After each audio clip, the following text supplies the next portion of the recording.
हराम की औलाद, हराम खाने वाले, कातिल, दहशतगर्द। बिस्मिल्लाहिर्रहमानिर्रहीम। नाजरीन, आप देख रहे हैं अलर्ट पाकिस्तान। तो नाजरीन, आपको अहम तरीन अपडेट से आगाह करते चलें।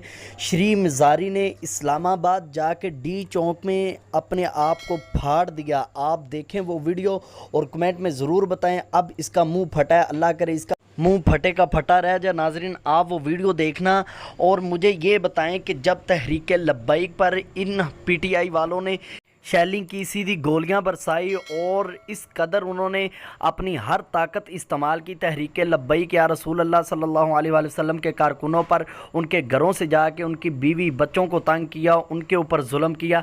आज जब ये निकले हैं, अपनी कुर्सी के लिए निकले हैं, ये श्री मज़ारी, इसका अल्लाह करे दिमाग फटे। अब इसे बकवास ये याद आई है कि इसने शैलिंग की है हमारे ऊपर, छोटे छोटे बच्चे हैं, फैमिलीज़ हैं, उनको तंग किया है, हम सब बहुत परेशान हैं। किस तरह ये बकवास कर रही है। हम नून लीग के हक़ में भी नहीं है, हम तो इस गंजे को भी इंशाल्लाह नेस्तो नाबूद करेंगे। तो आप नाज़रीन इसकी वो वीडियो देखें श्री मज़ारी के, इसके मुंह के अंदर गोला जाए और फटे जाके इसके अंदर, अभी ये क्यों फटी है।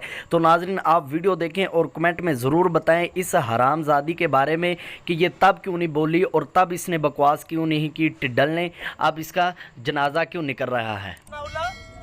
तुम हराम की औलाद, हराम खाने वाले, कातिल, दहशतगर्द। यहाँ बच्चे आए हुए हैं, तुम्हारे पास लगता है कोई बच्चे बीवियां नहीं है जो तुमने शेलिंग करवाई है, जब तुम्हें वाज़े तौर पे पता था बच्चे और फैमिलीज हैं, और तुम समझते हो हम भाग जाएंगे।